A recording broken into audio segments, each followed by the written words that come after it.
All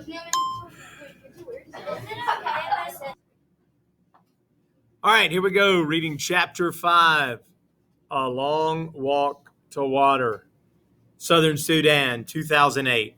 There was a big lake 3 days' walk from Naya's village. Every year, when the rain stopped and the pond near the village dried up, Naya's family moved from their home to a camp near the big lake. Naya's family didn't live by the lake all year round because of the fighting. Her tribe, the Nuer, often fought with the rival Dinka tribe over the land surrounding the lake. Men and boys were hurt and even killed when the two groups clashed.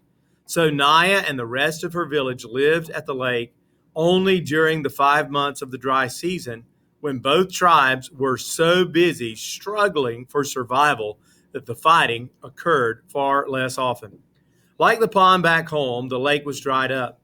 But because it was so much bigger than the pond, the clay of the lake bed still held water. Naya's job at the lake camp was the same as at home, to fetch water. With her hands, she would dig a hole in the damp clay of the lake bed. She kept digging, scooping out handfuls of clay until the hole was as deep as her arm was long. The clay got wetter as she dug, until at last water began to seep into the bottom of the hole. The water that filled the hole was filthy, more mud than liquid. It seeped in so slowly that it took a long time to collect even a few gourds full. Naya would crouch by the hole, waiting for water, here for hours at a time, and every day for 5 long months, until the rains came and she and her family could return home. Southern Sudan, 1985. Salva's eye was swollen shut. Buxa's forearms were lumpy and raw. A friend of Buxa had a fat lip. They all looked as though they had been in a terrible fistfight. But the injuries weren't bruises. They were bee stings. A fire had been started under the tree to smoke the bees out of the hive and make them sleepy. But as Buxa and the other Jakul men were removing the hive from the tree, the bees woke up and were not at all happy to discover that their home was being taken away. They expressed their unhappiness very clearly by buzzing, swarming, and stinging. Stinging a lot. It was worth it. Salva thought as he touched his eye gingerly. His belly was a round lump stuffed full of honey and beeswax. Nothing had ever tasted so good as those pieces of honeycomb dripping with rich, luscious gold sweetness. Along with everyone else in the group, he had eaten as much as he could hold, and then a little more. All around him, people were licking their fingers in great satisfaction, except for one Dinka man who had been stung on his tongue. It was swollen so badly that he could not close his mouth. He could hardly swallow. Salva felt very sorry for him. The poor man couldn't even enjoy the honey. The walking seemed easier now that Salva had something in his belly. He had managed to save one last piece of honeycomb, and he wrapped it carefully in a leaf. By the end of the next day, all the honey was gone, but Salva kept the beeswax in his mouth and chewed it for the memory of the sweetness. The group got a little bigger with each passing day.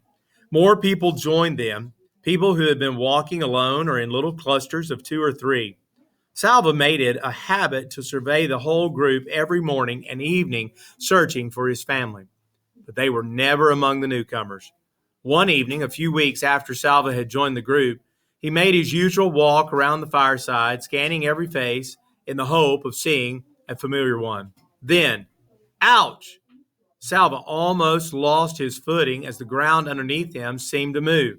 A boy jumped to his feet and stood in front of him. "Hey, that was my head you stepped on." The boy spoke Dinka, but with a different accent, which meant that he was not from the area around Salva's village.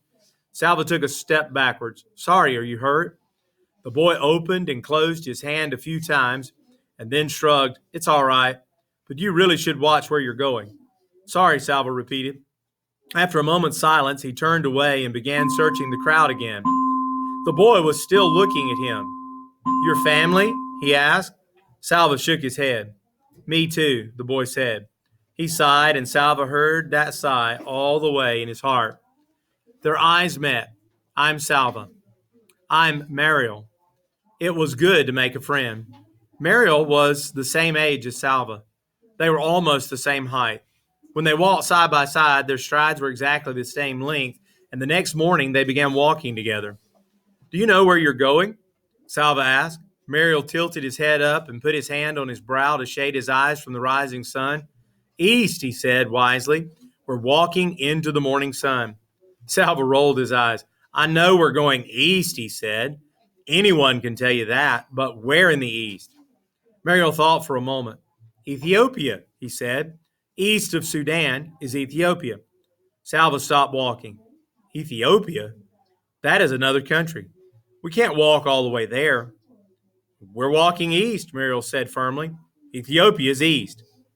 I can't go to another country, Salva thought. If I do, my family will never find me.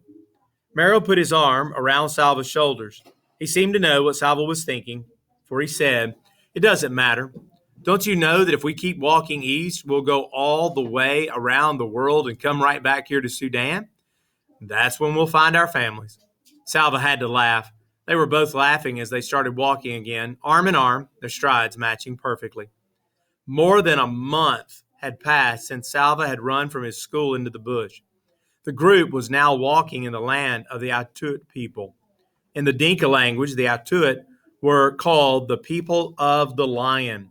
Their region was inhabited by large herds of antelope, wildebeest, gnus, and the lions that preyed on them.